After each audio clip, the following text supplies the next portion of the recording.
Hello बच्चों, जय Hind. Welcome है फिर से आपका एक बार इस चैनल पर।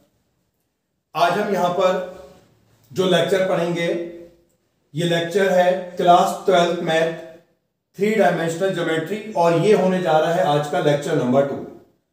लेक्चर फर्स्ट में हमने बेसिक समझ लिया था, डायरेक्शन कोसाइन क्या होते हैं, डायरेक्शन रेशियो क्या होते हैं और उसके बेसिस पर जो एनसीईआरटी एक्सरसाइज 11.1 थी वो हमने कर ली कवर। और आज इस लेक्चर में हम जानेंगे स्ट्रेट लाइन इन स्पेस और इसके बाद हम एनसीईआरटी की एक्सरसाइज 11.2 को स्टार्ट कर लेंगे। तो करते हैं आज का lecture.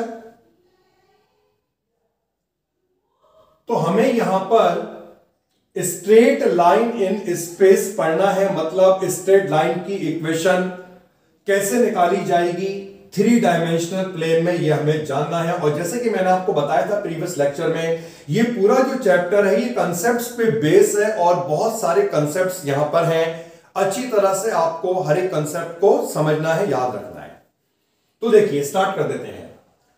Equation of a line in the space, a line is uniquely determined if it passes through a given point and has a given direction। यानी लाइन को अगर हमें फाइंड करना है या लाइन को कैसे डिटरमाइन करा जाता है, इसकी कंडीशन है। और फर्स्ट कंडीशन यह है जब लाइन एक गिवन पॉइंट से पास होगी और लाइन की गिवन डायरेक्शन होगी। या सेकंड पॉइंट है it passes through the 2 given point, यानी जब लाइन 2 गिवन पॉइंट से पास होगी। तो लाइन को डिटरमाइन, लाइन को फाइंड करने की 2 कंडीशन हो गई। जब लाइन एक फिक्स्ड पॉइंट से पास होगी और लाइन की डायरेक्शन हमें गिवन है। सेकंड कंडीशन यह है जब लाइन 2 पॉइंट से पास होगी। सबसे पहले हम इस फर्स्ट कंडीशन पे जाते हैं, यानी हम लाइन की इक्वेशन को फाइंड कर रहे हैं जब लाइन पास होगी एक गिवन पॉइंट से और लाइन की एक गिवन डायरेक्शन होगी, मतलब लाइन का हमें डायरेक्शन दिया होगा। अच्छा, अब एक पॉइंट यहां पे हमें समझना है।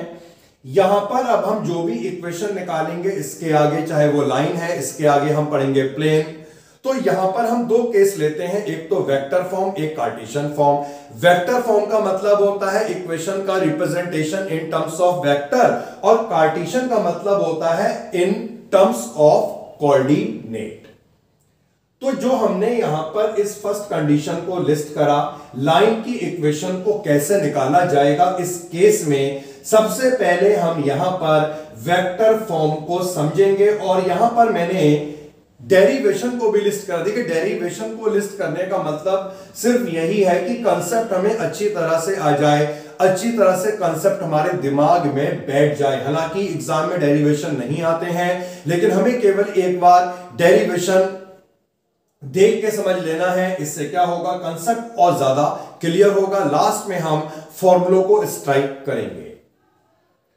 तो ये एक 3 डायमेंशनल प्लेन बना, एक्स एक्सिस, वाई एक्सिस और ये हो गई जेड एक्सिस। जैसा कि मैंने आपको बताया था, तीनों एक्सिस म्यूचुअली परपेंडिकुलर होती हैं, तो एक्स की जो पोजीशन होगी वो ऐसे करके होगी। अब हमने यहां पर एक लाइन को बनाया और इसे डिनोट कर लिया L. L is the required line. इसी लाइन की इक्वेशन हमें निकालनी है और ये लाइन एक पॉइंट से पास होती है। ये जो पॉइंट है, ये पॉइंट है ए पॉइंट, यानी ये फिक्स्ड पॉइंट है जिससे लाइन पास होगी और इसका जो पोजीशन वेक्टर है वो है ए वेक्टर, मतलब O A is equal to A vector.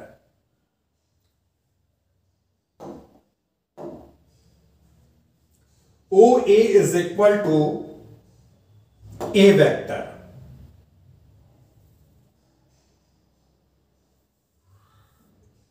Yes. और ये जो पॉइंट यहां पर P है ये रिप्रेजेंट कर रहा है any point on the line, जिसका पोजीशन वेक्टर हो जाएगा आर वेक्टर। अब एनी पॉइंट का क्या मतलब हुआ, जैसे 11th क्लास में हमने लाइन की इक्वेशन को पढ़ा था, जनरल फॉर्म क्या होती थी, ax plus by plus c is equal to 0। तो वहां पर x y क्या थे, any point on the line. तो इसी तरह से यहां पर जो P होगा ये लाइन में एनी पॉइंट को डिनोट करेगा। अगर हम कार्टेशियन की टर्म्स में कहें तो ये पॉइंट क्या हो जाएगा, x, y और z। तो लाइन पास हो रही है ए पॉइंट से जिसका पोजीशन वेक्टर ए वेक्टर है।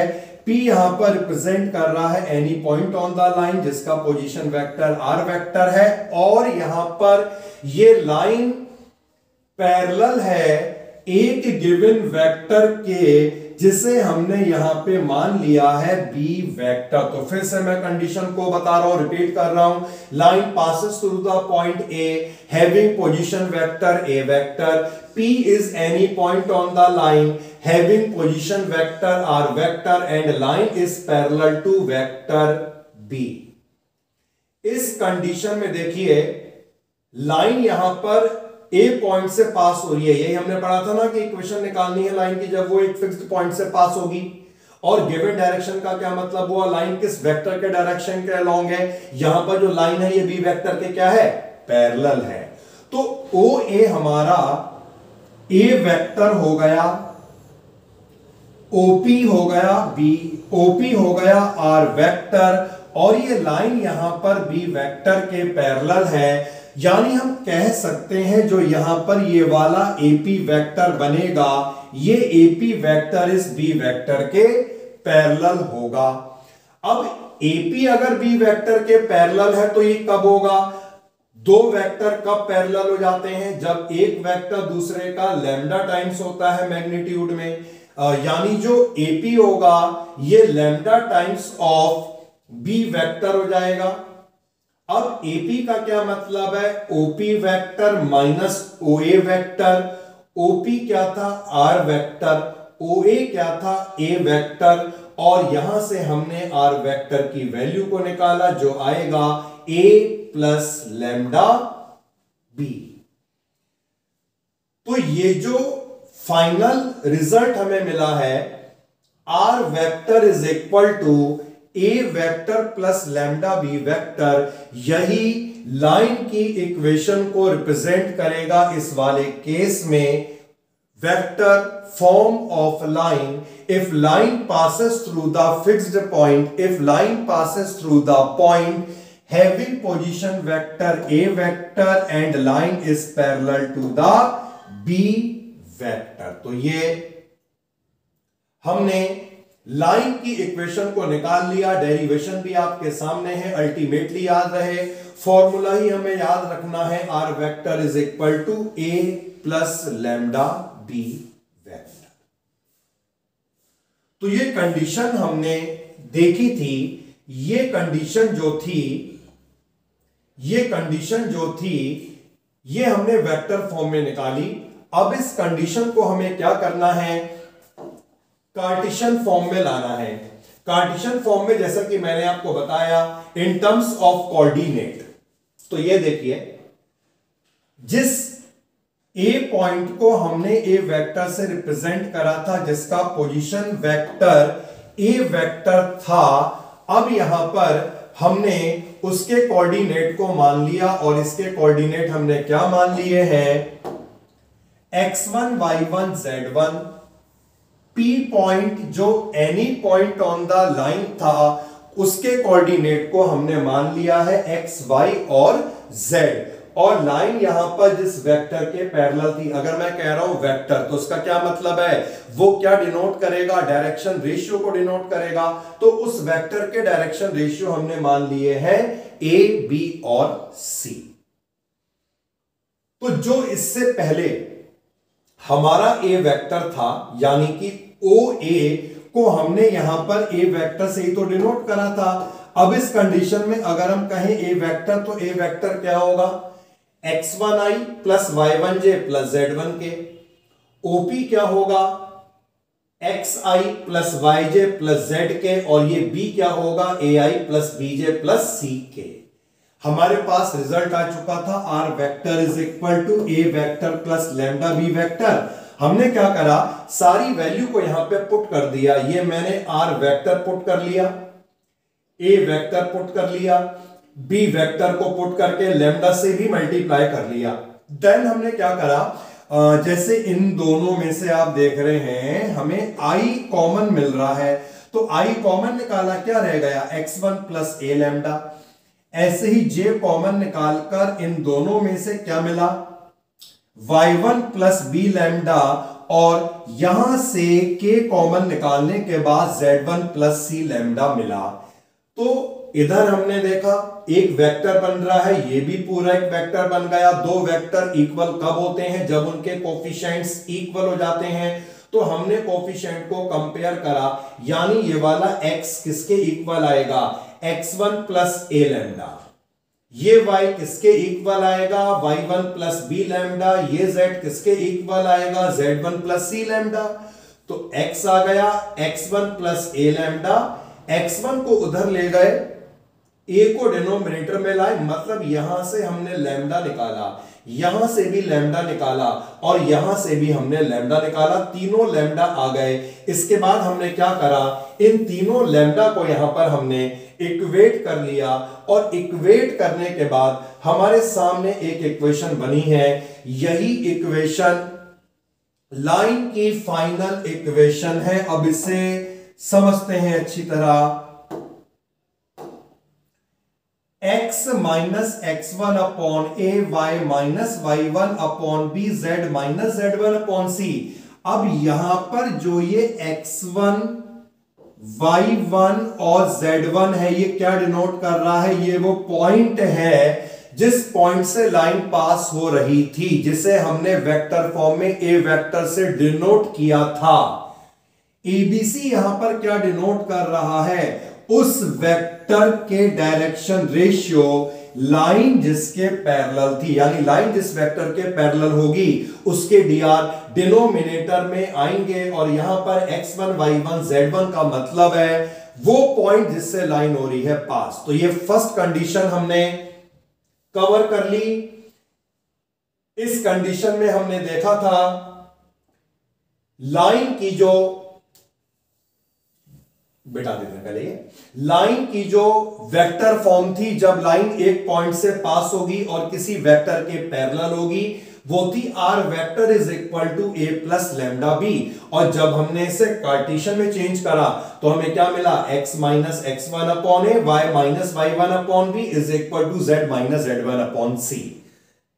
यहां पर ए वेक्टर का मतलब है जिससे लाइन पास हो रही है, यहां पर x1, y1, z1 का मतलब है जिससे लाइन पास हो रही है, और यहां पर ये b वेक्टर जिसके डायरेक्शन रेशियो यहां पर डिनोमिनेटर में आए। तो फर्स्ट कंडीशन इज कंप्लीट। और अब हम आगे बढ़ेंगे सेकंड कंडीशन की तरफ, लाइन की इक्वेशन को निकालने की सेकंड कंडीशन। और सेकंड कंडीशन हमने पढ़ी थी, क्या थी, लाइन की इक्वेशन निकालनी है if line passes through two fixed point.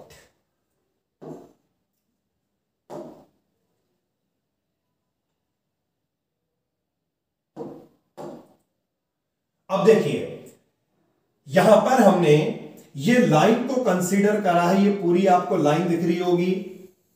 ये लाइन दो पॉइंट से पास हो रही है, फिक्स्ड पॉइंट, एक पॉइंट ए हो गया, एक पॉइंट बी हो गया।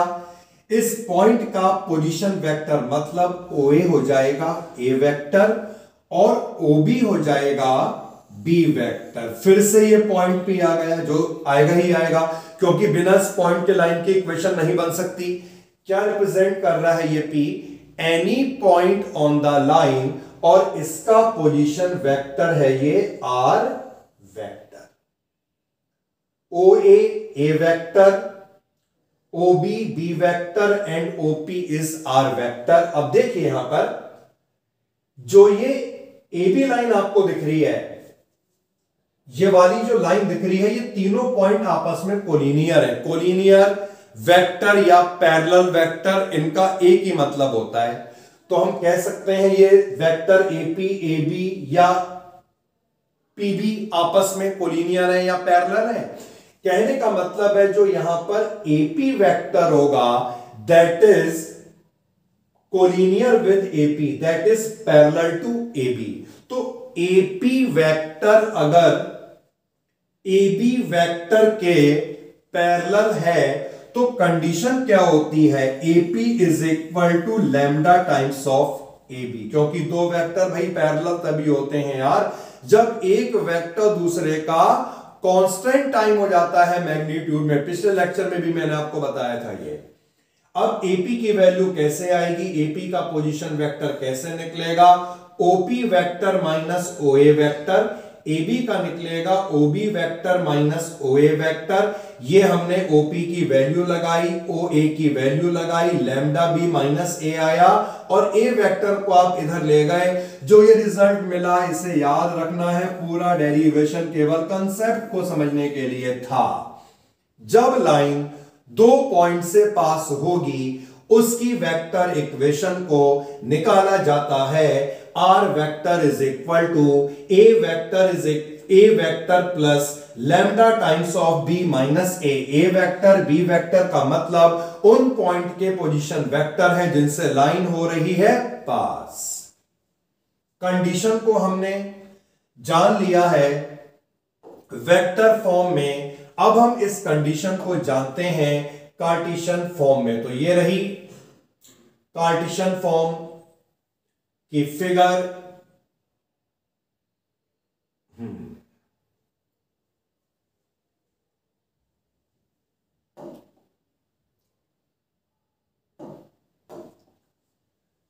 अब यहां पर जिस ए पॉइंट से लाइन पास हो रही थी उसके कोऑर्डिनेट को हमने मान लिया है x1 y1 z1। दूसरा जो पॉइंट बी था इसके coordinate x2 y2 z2 and p जो एनी पॉइंट ऑन लाइन था इसके कोऑर्डिनेट को हमने मान लिया है x y और z। मतलब जो हमारा OA वेक्टर था इससे पहले वो क्या हो जाएगा, ए vector x1i plus y1j plus z1k। जो हमारा OB वेक्टर था यानी कि बी वेक्टर वो क्या होगा, x2i plus y2j plus z2k। और जो हमारा OP वेक्टर था any point on the line वो हो गया xi plus yj plus zk।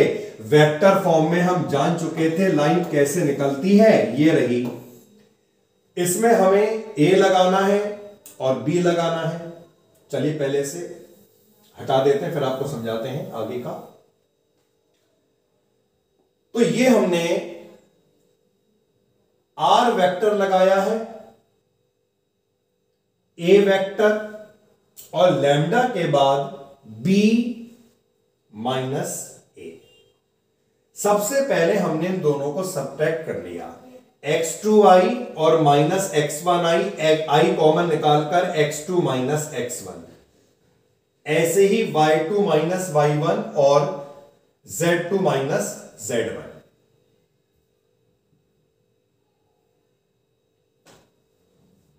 फिर हमने क्या करा, जो बाहर लैम्डा था इस लैम्डा से मल्टीप्लाई कर लिया। अब देखिए बेटा ये लैम्डा से मल्टीप्लाई करेंगे तो लैम्डा इंटू दिस आएगा, ये आई था और ये भी आई है।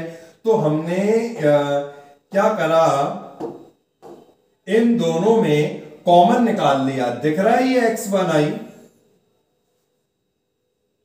एंड जब लैम्डा से मल्टीप्लाई करेंगे तो लैम्डा इंटू दिस हो जाएगा। मान लो मल्टीप्लाई कर लिया ये, तो दोनों में जब हम i कॉमन निकालेंगे क्या मिला, x1 plus lambda x2 minus x1, बाहर आई।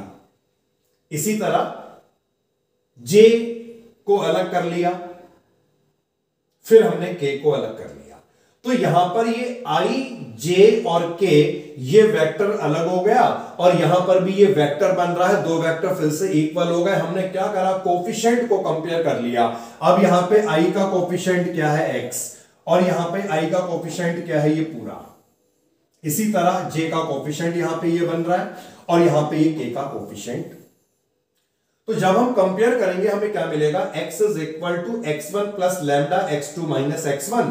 x1 को उधर ले गए x2 माइनस x1 नीचे लिया है, मतलब यहां से हमने लैम्डा निकाला, इसमें से भी हमने लैम्डा निकाला, इसमें से भी हमने लैम्डा निकाला, और तीनों जो लैम्डा आए हैं ना, इन लैम्डा को हमने कर लिया इक्वेट, और इक्वेट करने के बाद क्या मिला अभी दिखाते हैं आपको। तो इक्वेट करने के बाद जो हमें मिला वो मिला है ये result, x minus x1 upon x2 minus x1, y minus y1 upon y2 minus y1, और z minus z1 upon z2 minus z1। तो यही इक्वेशन है लाइन की, जो हमें याद रखनी है जब लाइन दो पॉइंट से पास होगी। तो जब लाइन दो पॉइंट से पास होती है जिनके कोऑर्डिनेट x1 y1 z1 और x2 y2 z2 है, लाइन की इक्वेशन को निकालने के लिए इस फॉर्मूले का एप्लीकेशन करा जाएगा। इससे पहले हम आगे बढ़ें, एक पॉइंट मैं आपको यहां पर और क्लियर करता हूं, तो उसके लिए आपको थोड़ा सा स्टार्टिंग में ले जाना पड़ेगा। हमने देखा था पहले वाले केस में लाइन की वेक्टर फॉर्म आई थी r is equal to a plus lambda B, और पहले वाले केस में लाइन की कार्टेशियन फॉर्म ये आई थी, x माइनस x1, नीचे क्या है abc कांस्टेंट, यानी हम कह सकते हैं। अब हमने जब दूसरे वाले केस में वेक्टर फॉर्म निकाली, तो वेक्टर फॉर्म क्या आई, r vector is equal to a plus lambda B minus A. भाई अगर हम यहां पर b माइनस ए को सॉल्व करते हैं, चलो इनको पहले हटा ही देते हैं यार, अगर हम यहां पर b माइनस ए को सॉल्व करते हैं तो सॉल्व करने के बाद हमें मिलेगा, तो यहां पर एक ही वेक्टर, कुछ भी वेक्टर मिले, मतलब b और a को सब्ट्रैक्ट करके कोई भी एक वेक्टर आएगा, तो हम कह सकते हैं लैम्डा c या कुछ भी। अब आगे बढ़िए, कार्टेशियन फॉर्म हमने पढ़ी थी, नीचे आया x2 minus x1, y2 minus y1, z2 minus z1, यानी अगर हम इसे सब्ट्रैक्ट कर लेंगे, इसे कर लेंगे, इसे कर लेंगे, तो नीचे हमें क्या मिलेगा, एक कांस्टेंट ही तो मिलेगा माइनस करने के बाद। तो मेरा कहने का मतलब यह है, पहला वाला जो हमने केस पढ़ा था उसमें जो लाइन की वेक्टर फॉर्म आई थी r is equal to a plus lambda B, वही लाइन की स्टैंडर्ड फॉर्म होती है in terms of vector. Solve करने का फॉर्मूला हमने दूसरा वाला देखा, b माइनस ए आया, b माइनस ए करने के बाद एक कांस्टेंट या एक वेक्टर ही तो आएगा। तो लाइन की standard form in terms of vector is r vector is equal to a plus lambda B. जब भी आप लाइन की इक्वेशन को निकालेंगे वो इसी फॉर्म में आएगी, और अगर कार्टेशियन में निकालेंगे तो किस फॉर्म में आएगी, x minus x1 upon a is equal to y minus y1 upon b is equal to z minus z1 upon c। तो ये लाइन की कहानी पूरी हुई, जिसमें हमने दो फॉर्मूले जान लिए, लाइन की इक्वेशन को कैसे निकालना है, वेक्टर में कैसे निकालना है, कार्टेशियन में डेरिवेशन भी आपके सामने था। ये केवल कंसेप्ट को अच्छी तरह क्लियर करने के लिए था। फाइनली आपको फॉर्मूलों को स्ट्राइक करना है, फॉर्मूलों पे जाना है। अब इस टॉपिक में ये पूरी थ्योरी कवर कर लेते हैं बेटा, जो भी इस स्ट्रेट लाइन में जितने भी फॉर्मूले हैं ये हम कवर कर लेंगे, उसके बाद हम क्वेश्चंस पे आएंगे, एक साथ क्वेश्चनों को कवर करेंगे। अब जो नेक्स्ट टॉपिक हमें पढ़ना है वो टॉपिक क्या आता है, वो है angle between the two line. अब देखिए दो लाइन के बीच एंगल निकालना है, तो इसमें भी भाई पहले वेक्टर फॉर्म पढ़ेंगे, उसके बाद हम पढ़ेंगे कार्टेशियन फॉर्म। सबसे पहले हम पढ़ रहे हैं वेक्टर फॉर्म। एक लाइन की इक्वेशन को हमने माना है a1 vector plus lambda b1 vector. जैसा कि मैंने आपको बताया था, लाइन की स्टैंडर्ड फॉर्म वेक्टर में यही होती है। दूसरी लाइन को हमने माना a2 vector plus mu b2 vector. तो ये दोनों लाइन की इक्वेशन हमने मान ली। अब डेफिनेशन क्या है, देखिए लाइन के बीच अगर एंगल निकालना है तो उसकी डेफिनेशन क्या है, angle between the line is defined as the angle between the b1 vector and b2 vector. यानी अगर हमें दो लाइन के बीच एंगल निकालना है तो जो एंगल निकलेगा वो b1 वेक्टर और b2 वेक्टर के बीच निकलेगा, मतलब उन वेक्टर के बीच में एंगल निकलेगा जिन वेक्टर के लाइन क्या थी, पैरेलल थी, अगर इन दोनों लाइन के बीच में हमें एंगल फाइंड करना है तो एंगल निकलेगा इस B1 वेक्टर और B2 वेक्टर के बीच में। और ये हम जान चुके हैं वेक्टर चैप्टर में, जब भी दो लाइन के बीच, जब भी दो वेक्टर के बीच एंगल निकलता है, कैसे निकलता है, cos थीटा से निकलता है। उसका फॉर्मूला क्या होता है, a vector dot b vector divided by modulus of a vector modulus of b vector. तो यहां पर अगर इन दोनों वेक्टर के बीच में हमें एंगल निकालना है, कैसे निकलेगा, cos थीटा से निकलेगा। क्या होगा formula, b1 vector dot b2 vector divided by modulus of b1 vector into modulus of b2 vector. तो दो लाइंस के बीच अगर एंगल निकालना होगा, वेक्टर में लाइन की इक्वेशन वेक्टर में दे रखी है, तब हम इस फॉर्मूले का यूज करके निकाल सकते हैं एंगल बिटवीन द लाइंस। अब देखिए भाई, हमारा एंगल निकल गया, कहानी यहीं पे खत्म नहीं होती है, अभी तो भैया बहुत कंसेप्ट है इसमें। देखिए अब आगे की कहानी सुनिए, क्या होगा जब लाइंस हो जाएंगी परपेंडिकुलर। अगर लाइंस परपेंडिकुलर है, उनके बीच जो एंगल बनेगा वो 90 का बनेगा, यानी थीटा हो जाएगा 90। तो फॉर्मूला क्या था, cos थीटा, यानी यहां पर क्या आ गया, cos 90 आ गया। और भैया cos 90 कितना होता है, cos 90 होता है 0, यानी ये cos 90 पूरा 0 हो जाएगा, और क्रॉस मल्टीप्लाई अगर आप करेंगे तो ये पूरा 0 हो गया। इससे हमें रिजल्ट क्या मिला, b1 dot b2 is equal to 0। तो सिंपल समझिए, जब दो लाइन परपेंडिकुलर हो जाएंगी तो लाइन जिन वेक्टर के पैरेलल थी वो दोनों वेक्टर भी तो आपस में परपेंडिकुलर हो गए, इसीलिए उन दोनों वेक्टर के बीच में जो डॉट प्रोडक्ट था वो 0 हो गया। So if lines are perpendicular then b1 vector dot b2 vector is equal to 0। अब अगली कंडीशन है, अगर दो लाइंस पैरेलल हो गई, मान लो पहली वाली जो हमने लाइन लिखी थी वो किसके पैरेलल थी, b1 के।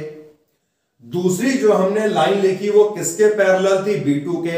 अगर यही दोनों लाइन आपस में पैरेलल हो गई तो जिन वेक्टर के वो लाइंस, जो वेक्टर उन लाइंस के पैरेलल थे वो भी तो आपस में पैरेलल हो गए ना भैया। दो लाइंस अगर पैरेलल हो गई तो वो वेक्टर जो लाइंस के पैरेलल थे वो भी आपस में पैरेलल हो गए, यानी b1 वेक्टर और b2 वेक्टर पैरेलल हो गए। और दो वेक्टर पैरेलल कब होते हैं, जब एक वेक्टर दूसरे वेक्टर का लैम्डा टाइम्स हो जाता है मैग्नीट्यूड में। इसका मतलब है लाइंस पैरेलल तब होंगी if b1 vector is lambda times of b2 vector. तो ये कहानी हमने समझी वेक्टर में, अब इसे हम समझेंगे कार्टेशियन में। और ये रहा कार्टेशियन फॉर्म, दो लाइन की इक्वेशन। कार्टेशियन में हमने मान ली x minus x1 upon a1, y minus y1 upon b1, z minus z1 upon c1। और सेकंड लाइन की equation x minus x2 upon a2, y minus y2 upon b2, z minus z2 upon c2।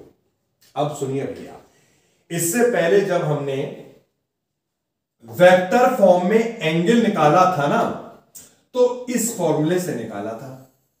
अब भैया यहां पर b1 vector क्या है, आपको पता है, जो नीचे होते हैं डिनोमिनेटर में ये b1 और ये वाला क्या होता है b2। तो इससे b1 वेक्टर बन गया a1i b1 जैसी बन के, और b2 वेक्टर भी बन गया। इस फॉर्मूले में हमने वैल्यू को पुट कर लिया, b1 डॉट b2। जब इन दोनों वेक्टर का डॉट होगा तो i डॉट i 1 होता है, j डॉट j 1 होता है, k डॉट k 1 होता है। यानी क्या मिला, a1 a2 plus b1 b2 plus c1 c2। और नीचे इनके मॉड का मतलब क्या होगा, b1 का मॉड यानी root a1 square plus b1 square plus c1 square and so on. तो फाइनली जो फॉर्मूला हमें कार्टेशियन में मिला, हमें उसे स्ट्राइक करना है। ये सारे स्टेप केवल इस बात को बताने के लिए हैं कि पूरा कंसेप्ट अच्छी तरह से क्लियर हो जाए और ऐसा करने से हमारे माइंड में ये याद भी रहे। तो लास्ट में जो फॉर्मूला निकल करके आया वो फॉर्मूला हमें याद करना है। लाइंस के बीच अगर हमें एंगल निकालना है इन टर्म्स ऑफ कार्टेशियन, तो उस एंगल को निकाला जाएगा cos theta is equal to a1 a2 plus b1 b2 plus c1 c2 divided by root a1 square plus b1 square plus c1 square और दूसरे रूट में a2 square plus b2 square plus c2 square. अब बात आती है condition की जो हमने वेक्टर में जानी, कार्टेशियन में भी जानेंगे। लाइंस परपेंडिकुलर हो गई, थीटा 90 हो गया और ये cos 90 0 हो गया। नीचे का मल्टीप्लाई उधर कर लिया तो केवल ये इज इक्वल टू 0 बचा। यानी जब दो लाइंस परपेंडिकुलर होंगी तब फॉर्मूला क्या बना, a1 a2 plus b1 b2 plus c1 c2 is equal to 0।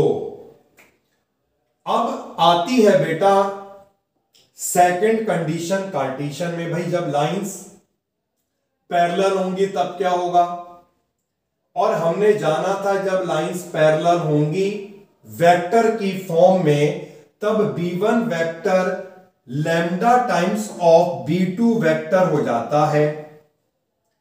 हमने क्या करा, b1 वेक्टर और जो b2 वेक्टर है, जो b1 वेक्टर है और जो b2 वेक्टर है उन वैल्यू को हमने यहां पे लगा दिया। ये लगा दिया हमने b1 वेक्टर और b2 वेक्टर लगाकर ये लैम्डा से भी मल्टीप्लाई कर लिया। फिर से वही कर रहा है, कोफिशिएंट को कंपेयर।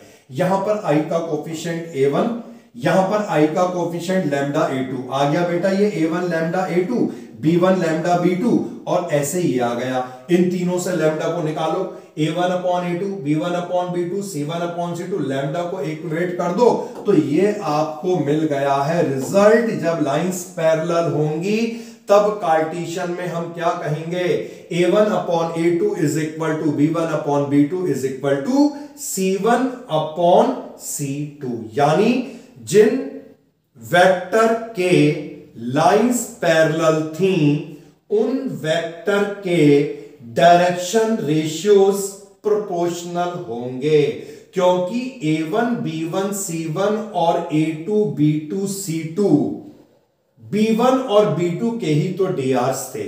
देखिए स्टेटमेंट वैसे तो ये फॉर्मूला है लेकिन एक्चुअली में क्या होता है, स्टेटमेंट काफी लंबे समय तक माइंड में रहता है, तो इसलिए मैं आपको स्टेटमेंट की फॉर्म में भी बता रहा हूं। जब दो लाइन पैरेलल हो जाएंगी तो उस कंडीशन में लाइन जिन वेक्टर के पैरेलल थी उन वेक्टर के डीआर्स का रेशियो भी इक्वल होगा। तो ये एंगल वाली थ्योरी जो थी यहीं पे हो जाती है खत्म। अब जो हमें इसमें नेक्स्ट टॉपिक जानना है जो काफी इंपॉर्टेंट है और यह है दो लाइंस के बीच में शॉर्टेस्ट डिस्टेंस को फाइंड करना, shortest distance between the two lines. पहले हम डेफिनेशन को पढ़ के ये समझ रहे हैं और बाद में यहां पर फॉर्मूला बताएंगे। देखिए shortest distance between two skew line. अब बेटा ये स्क्यू लाइन कहां से आ गया, क्या होता है ये समझें।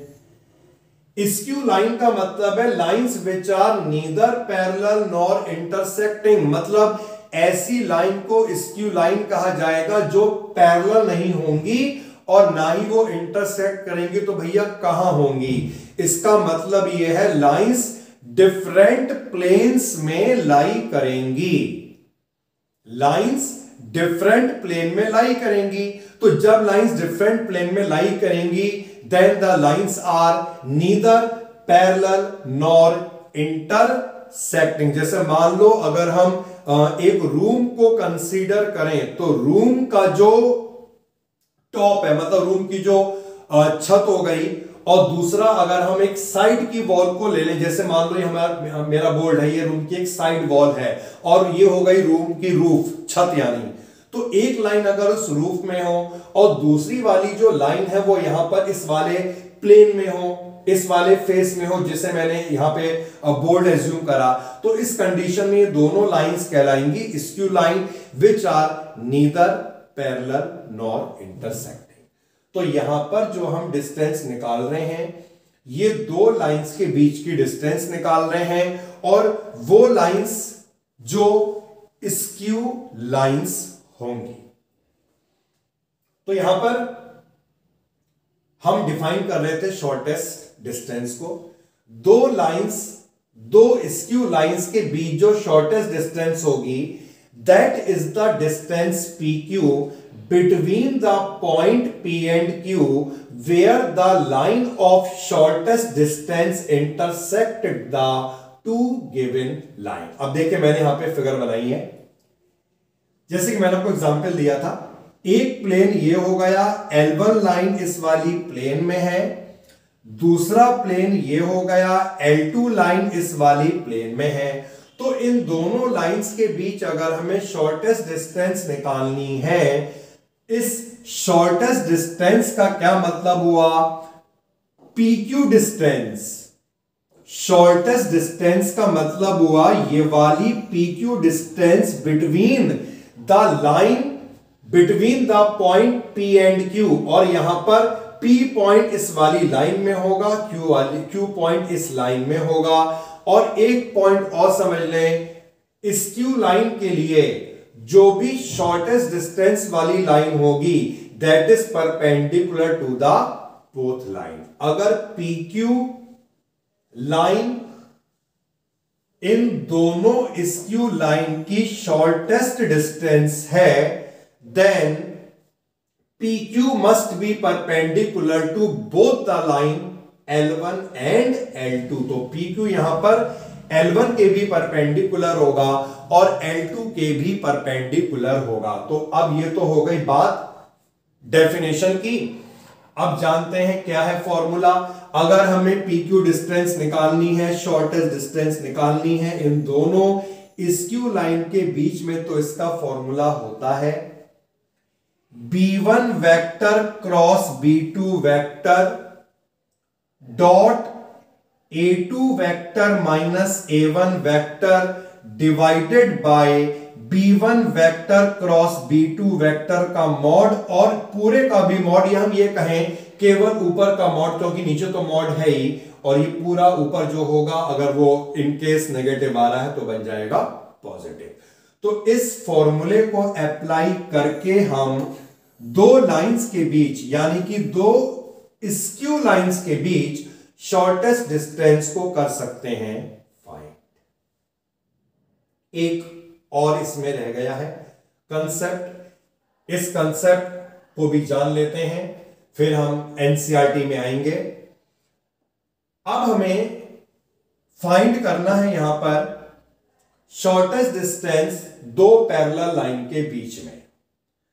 अब दो लाइन से पैरेलल लाइन है, उनके बीच हमें निकालनी है शॉर्टेस्ट डिस्टेंस। तो देखिए, if two lines are parallel then they are coplanar and both are parallel to the B vector। अगर दो लाइन पैरेलल हो गई तो इसका मतलब है वो लाइन कोप्लेनर होंगी। कोप्लेनर का क्या मतलब है, दोनों लाइन एक ही प्लेन में लाई करेंगी। तो दो लाइंस अगर पैरेलल हैं, वो दोनों लाइन एक ही प्लेन में होंगी। तो मान लो ये एक पूरा प्लेन हो गया, L1 लाइन इसमें हो गई, L2 लाइन इसमें हो गई। अगर ये दोनों लाइन पैरेलल हो गई तो इसका यही तो मतलब है, दोनों लाइन एक ही वेक्टर के पैरेलल होंगी। क्योंकि हमने पढ़ा था स्टैंडर्ड फॉर्म में B1 और B2 वेक्टर था जिसके पैरेलल दो लाइन हुआ करती थी। लेकिन अगर यही दोनों लाइन आपस में पैरेलल हो गई तो इनके पैरेलल जो वेक्टर होगा वो एक ही तो होगा। तो यहां पर B1 B2 अलग ना होकर एक ही वेक्टर बनेगा, जिसे हमने यहां पे मान लिया है ये वाला B वेक्टर। तो फर्स्ट लाइन की इक्वेशन है A1 plus lambda B, second line की इक्वेशन है A2 प्लस म्यू B, और हमें निकालना है इन दोनों के बीच में शॉर्टेस्ट डिस्टेंस। तो इसका फॉर्मूला जान लें, B vector cross a2 minus a1 vector divided by modulus of b, और इस पूरे का मॉड, या हम कहें केवल ऊपर का मॉड क्योंकि नीचे का तो मॉड है। तो जब दो लाइंस पैरेलल हो जाएंगी, इस कंडीशन में लाइंस के बीच शॉर्टेस्ट डिस्टेंस को निकालने का फॉर्मूला होगा b cross a2 minus a1 divided by modulus of vector b।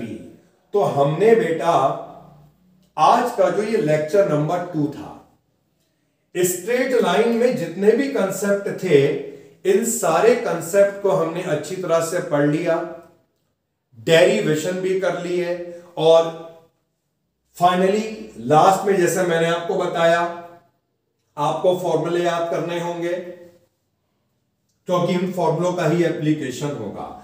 तो ये सब हमने जान लिया है। अब हमें आगे बढ़ना चाहिए एनसीईआरटी की एक्सरसाइज की तरफ। तो देखते हैं एनसीईआरटी की एक्सरसाइज। और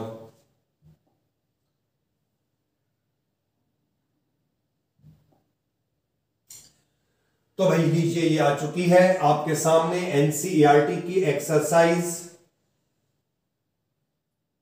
और 11.2 में सबसे जो फर्स्ट क्वेश्चन हमारे सामने है वो क्या है, देखिए, show that the three lines with direction cosine, तीन लाइन के डायरेक्शन कोसाइंस हमें गिवन है, और हमें ये बताना है ये लाइंस म्यूचुअली परपेंडिकुलर होंगी। म्यूचुअली परपेंडिकुलर का क्या मतलब है, अगर हम इस वाली लाइन को,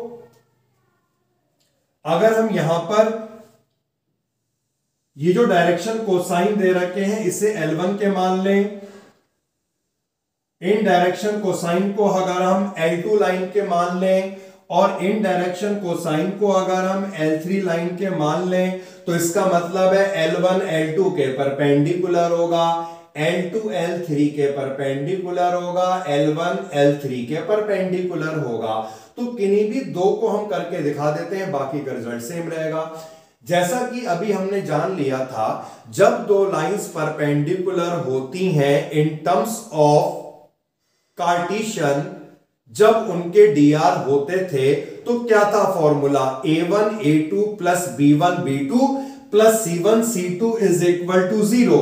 और यही फॉर्मूला डायरेक्शन कोसाइन में भी एप्लीकेबल होगा जब डायरेक्शन कोसाइन दिए होंगे। तो ये L1 लाइन के drs, ये दूसरी लाइन के drs, तो हम यहां पे लिखते हैं, ये मान लो L1 लाइन हो गई, ये L2 लाइन हो गई, L1 के dr हैं 12/13 माइनस 3/13, और ये माइनस 4/13। सिमिलरली L2 लाइन के dr हैं 4/13, 12/13 एंड 3/13। अब जैसा कि हमने कार्टेशियन में अभी फॉर्मूला जान लिया था, लेकिन वो फॉर्मूला drs की टर्म में था, a1 a2 वाला, और अगर हम बात करें डायरेक्शन कोसाइन की तो इसमें भी यही रहेगा, L1 L2 plus M1 M2 plus N1 N2 is equal to 0 अगर हो जाता है तो लाइंस आपस में परपेंडिकुलर होंगी। यानी ये दोनों लाइंस परपेंडिकुलर की कंडीशन क्या हो गई, L1 L2 plus M1 M2 plus N1 N2। तो हमें यहां पर फाइंड करना है L1 L2। तो L1 L2 का क्या मतलब हुआ, 12/13 multiplied by 4/13 plus M1 M2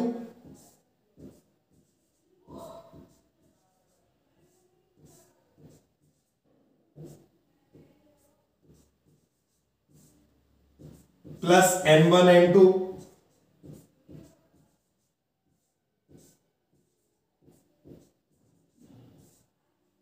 इसे हम सॉल्व कर लेंगे बेटा, तो ये हमें मिलेगा 48/169 -36 अपॉन 169 और ये मिलेगा -12 अपॉन 169 और आप देख सकते हैं पूरा सॉल्व करके ये आपका जो है ना 0 मिलने वाला है। तो ये आ चुका है 0 के इक्वल। इसका क्या मतलब हुआ, L1 लाइन L2 के परपेंडिकुलर हो गई, इसी तरह से L1 को L3 के और L2 को L3 के परपेंडिकुलर कर सकते हैं। एक ही केस काफी। Okay, move on to the next question. और नेक्स्ट क्वेश्चन पे आते हैं। तो नेक्स्ट क्वेश्चन हमारे सामने क्या है, show that the line through the point 1 -1 2, दूसरा पॉइंट है 3 4 -2 is perpendicular to the line through these 2 point. देखिए यहां पर इस क्वेश्चन को करने के लिए हम वेक्टर का भी कंसेप्ट लगा सकते हैं और जो हमने अभी स्ट्रेट लाइन पढ़ी उसका भी कंसेप्ट लगा सकते हैं। वैसे बहुत सिंपल है, ये ए बी वेक्टर बन जाएगा, उसके बाद आपका सी डी वेक्टर बन जाएगा और ये दोनों कब परपेंडिकुलर होंगे, जब इन दोनों के बीच डॉट प्रोडक्ट होगा 0 के इक्वल। तो उसे करके देखते हैं क्वेश्चन नंबर 2। तो यहां पर जो ये पॉइंट दिया हुआ है, ये बेटा ए बी वेक्टर हमने मान लिया और दूसरा ये जो है सी डी मान लो। A point is 1 -1 2, B point is 3 4 2 and जिसके परपेंडिकुलर दिखाना है, सी पॉइंट यहां पर है 0 3 2 और डी पॉइंट जो है दैट इज 3 5 6। तो ए बी को सी डी के परपेंडिकुलर प्रूफ करना है। इसके लिए हम क्या निकालेंगे, यहां पर ए बी वेक्टर को फाइंड करेंगे। अब ए बी वेक्टर को निकालने का फॉर्मूला क्या होता है, O B vector minus O ए वेक्टर। ओ बी वेक्टर क्या होगा, 3i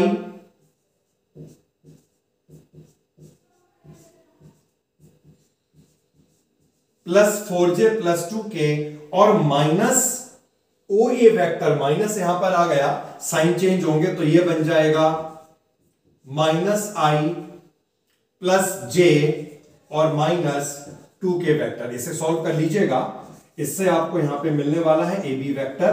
तो ए बी वेक्टर मिलेगा 3i minus i 2i, 4j plus j is 5j and 2k और ये 2k कैंसिल होगा। चलिए इसे 0 के लिख देते हैं, ऐसे लिखने से गलतियां कम होती हैं। तो हमने ये फाइंड कर लिया है ए बी वेक्टर और इसी तरह से हम यहां पर सी डी वेक्टर को भी फाइंड कर लेंगे। अब सी डी वेक्टर क्या होगा, ओ डी माइनस ओ सी। मैं सीधे माइनस कर दे रहा हूं, 3 -0 5 -3 एंड 6 -2। ठीक है बेटा, 6 -2 दैट इज 4।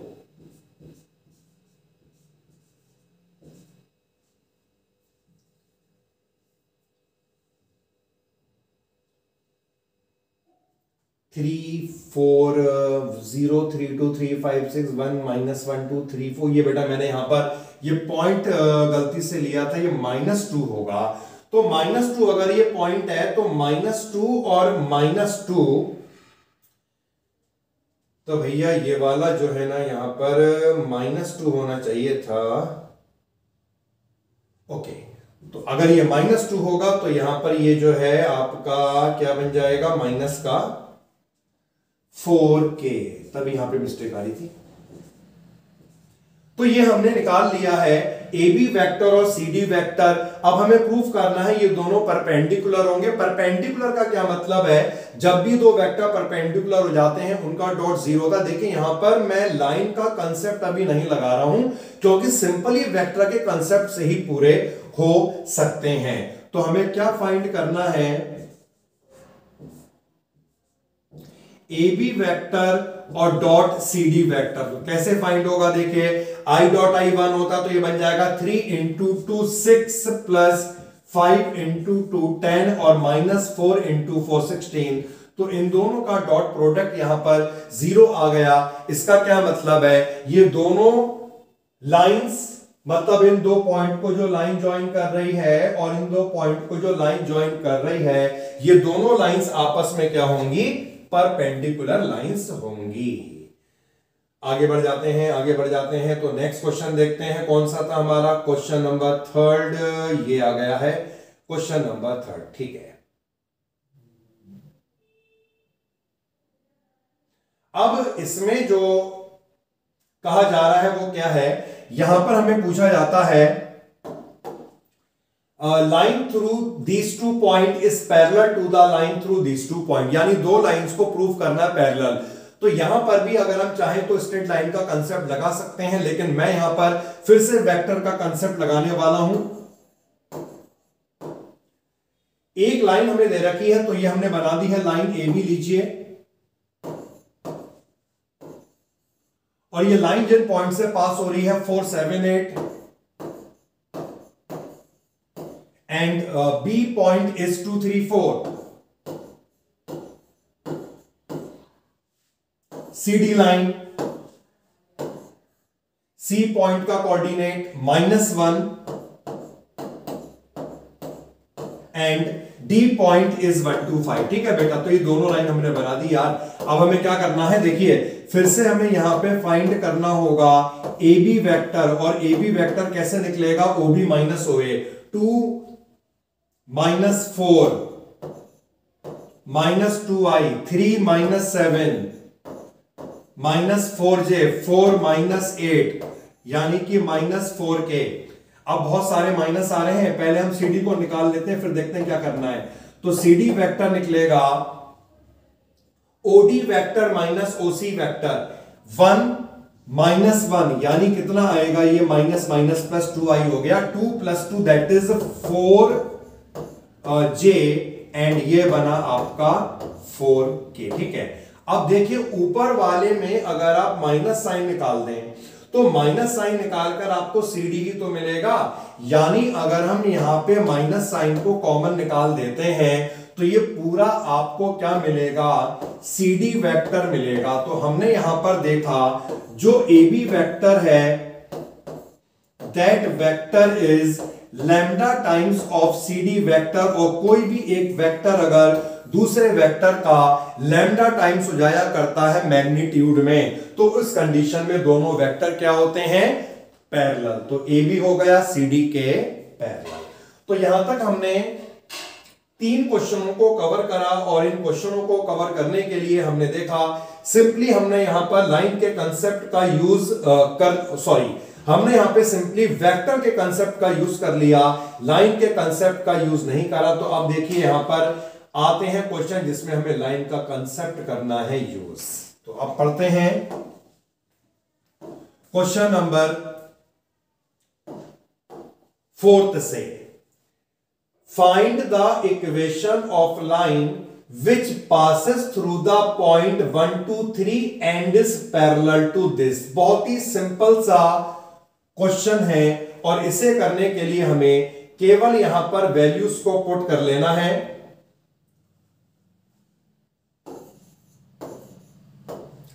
लाइन जिस वेक्टर से पास हो रही है, जिस पॉइंट से पास हो रही है, वो पॉइंट 1 2 3 है।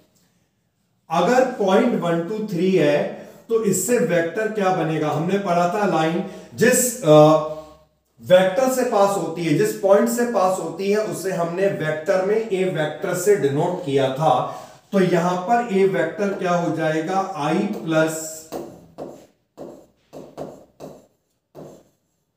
2j + 3k, और लाइन जिस वेक्टर के पैरेलल होती है, ये वेक्टर क्या होता है बेटा, बी वेक्टर। तो इसका मतलब है यहां पर जो वेक्टर होगा बी वेक्टर, ये होना चाहिए 3i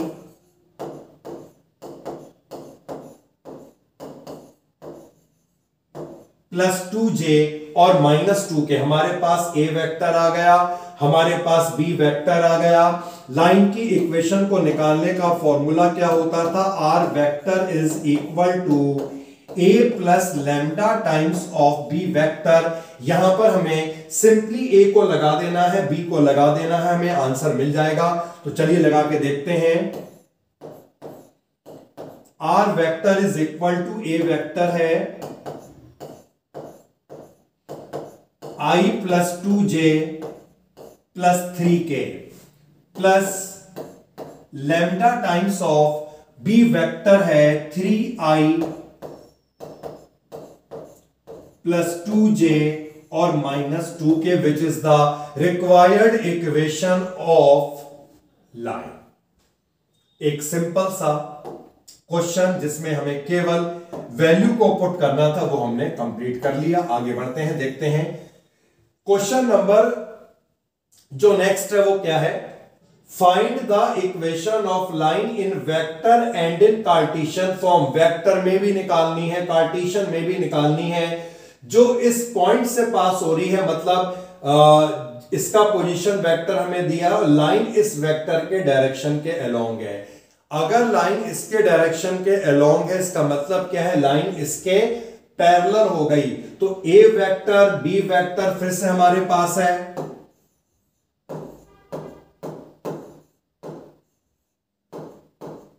तो हमारे पास यहां पर ए वेक्टर है 2i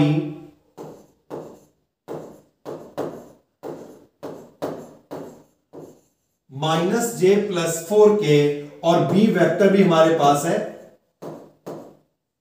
that is i plus 2j minus k।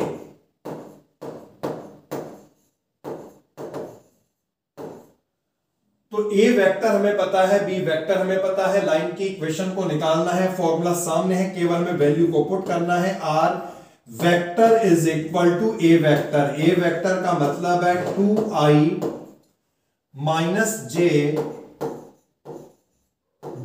Plus 4k और lambda times of B vector हो जाएगा i प्लस 2j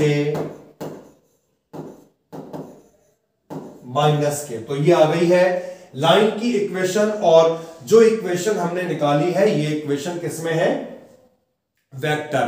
अब हमें कार्टेशियन फॉर्म में भी इक्वेशन निकालनी है। कार्टेशियन में देखिए, कार्टेशियन में कैसे निकालेंगे। लाइन इस पॉइंट से पास, पहले तो हम यहां पर कार्टेशियन का फॉर्मूला लिख देते हैं, कार्टेशियन फॉर्म। यहां पर लाइन जिस वेक्टर से पास हो रही है, ये क्या था, x1 y1 z1। तो कार्टेशियन का फॉर्मूला क्या था, x minus x1 upon a, y minus y1 upon b, z minus z1 upon c। अब यहां पर x1 क्या हो गया 2, y1 क्या हो गया -1, z1 क्या हो गया 4। तो वैल्यू पुट करते हैं, x माइनस x1 का मतलब है 2, y1 का मतलब है -1, तो ये +1 हो जाएगा, और z1 का मतलब है 4 डिवाइडेड बाय ABC। और ABC का क्या मतलब हुआ, लाइन जिसके पैरेलल होती है उसके dr, और लाइन इसके पैरेलल है, इसके डायरेक्शन के अलोंग थी, इसके dr क्या हुए 1 2 -1। तो 1 2 -1 ये हमें मिल चुकी है लाइन की इक्वेशन वेक्टर में और कार्टेशियन में भी। ओके बेटा, मूव कर जाते हैं आगे।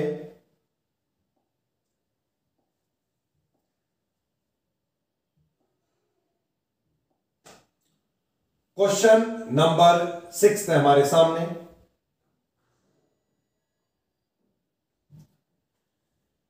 Find Cartesian equation of line which passes through this point and parallel to line given by this। तो हमें यहां पर लाइन की इक्वेशन को फाइंड करना है। लाइन इस पॉइंट से पास हो रही है। अच्छा, हमें इक्वेशन कौन सी निकालनी है, कार्टेशियन। अब कार्टेशियन इक्वेशन निकालनी है, लाइन इस पॉइंट से पास हो रही है, मतलब ये x1 y1 z1 होगा। तो फॉर्मूला क्या था, x माइनस x1। x1 कितना हो गया -2, तो ये कितना हो जाएगा +2। y -y1 और z -z1। अब बेटा समझेंगे नीचे कि जो एबीसी है वो क्या होने वाले हैं। अब एबीसी क्या होते थे, उस वेक्टर के dr लाइन जिसके पैरेलल है। अब यहां पर जो लाइन है, ये लाइन इस लाइन के पैरेलल है।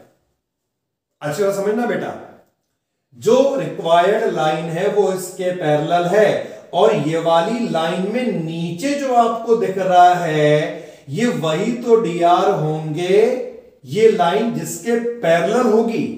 तो अगर रिक्वायर्ड लाइन इसके पैरेलल हो जाती है तो इस लाइन के भी यही dr होंगे, क्योंकि ये एक ऐसा वेक्टर होगा जो इसके भी पैरेलल होगा और इसके भी पैरेलल होगा, क्योंकि रिक्वायर्ड लाइन इसके पैरेलल है। तो एबीसी में इसी के dr आएंगे, मतलब 3, 5 और 6। तो काफी सिंपल क्वेश्चन है, केवल यहां पे हमें वैल्यूज को ही पुट करना था। क्वेश्चन नंबर 7 पे आते हैं।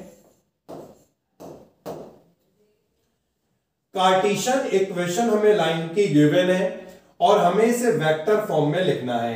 तो कैसे वेक्टर फॉर्म में लिखा जाएगा देखते हैं। देखिए, x - x1 y - y1 z - z1, ये वो पॉइंट होता है जिससे लाइन पास होती है और इसे हम बोलते हैं ए वेक्टर। तो यहां पर हमारा ए वेक्टर क्या होना चाहिए, 5i -4j एंड प्लस का, क्योंकि बेटा फॉर्मूले में क्या था, x - x1 y - y1 z - z। या आप ऐसे याद रखो, साइन उल्टे लगाने हैं यार। अगर ये माइनस है ना प्लस लिखना है, ये प्लस है ना तो माइनस लिखना है, ये माइनस है। और नीचे जो वेक्टर होता था वो क्या डिनोट करता था, बी वेक्टर, लाइन जिसके पैरेलल होगी। नीचे क्या है 3, 7, 2, यही तो लाइन के drs होते हैं। तो इसका मतलब है यहां पर जो बी वेक्टर होगा, ये बी वेक्टर क्या हो जाएगा, 3i + 7j और +2k। तो हमारे पास ए वेक्टर आ गया, हमारे पास बी वेक्टर आ गया। लाइन की इक्वेशन को निकालने का ये हमने लगा दिया formula, R vector is equal to A vector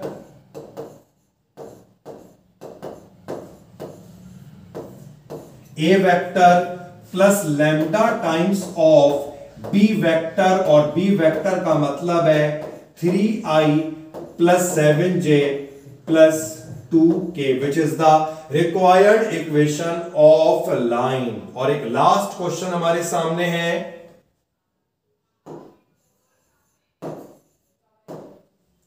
vector equation निकालनी है, कार्टेशियन इक्वेशन निकालनी है। लाइन पास होती है through the origin and this point, मतलब ओरिजिन और इस पॉइंट से। देखिए, अब यहां पर लाइन 2 पॉइंट से पास हो रही है। जब लाइन 2 पॉइंट से पास होती है, वेक्टर फॉर्म का फॉर्मूला रिकॉल कीजिएगा, R vector is equal to A vector plus lambda B minus A.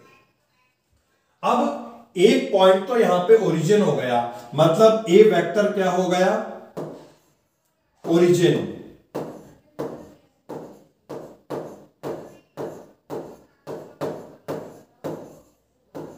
और दूसरा जो पॉइंट होगा बी वेक्टर, ये दूसरा पॉइंट हमें गिवन है, और ये पॉइंट क्या हो गया, 5 - 2, 3।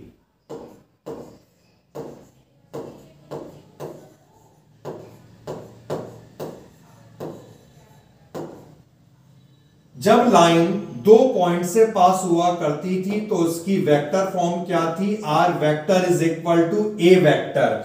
अब ए वेक्टर तो ये पूरा 0 वाला है,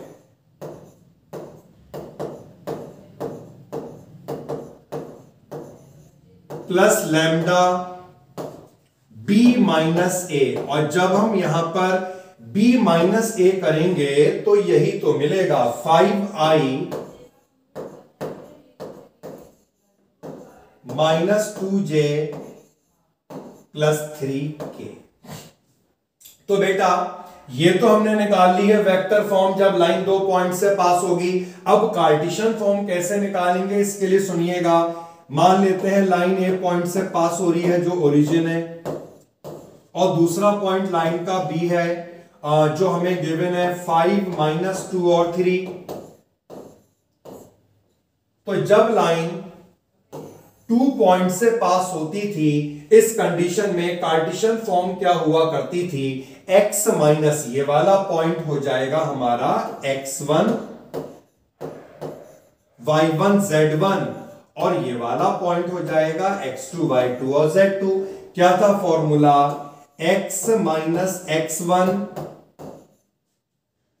y minus y1 z minus z1, x minus x1 upon x2 minus x1। तो 5 माइनस 0 यानी यहां पे 5 ही रहेगा, -2 माइनस 0 यानी यहां पे -2 ही रहेगा, 3 माइनस 0 यानी 3 ही रहेगा। तो ये हमने फाइंड कर लिया है लाइन की वेक्टर इक्वेशन और Cartesian equation if line passes through the two fix point. तो यहां तक हमने आज इस लेक्चर में पूरा स्ट्रेट लाइन को समझ लिया, पूरे कंसेप्ट इवेंट डेरिवेशन के साथ। और एनसीईआरटी एक्सरसाइज में हमने 11.2 एक्सरसाइज को क्वेश्चन नंबर 8 तक हमने कवर कर लिया। तो इसके आगे भी और भी क्वेश्चन हैं जो हम अब कवर करने वाले हैं नेक्स्ट लेक्चर में। तो थर्ड लेक्चर में हम इसके आगे के क्वेश्चनों को कवर करेंगे। तो मिलते हैं नेक्स्ट लेक्चर में। जय हिंद।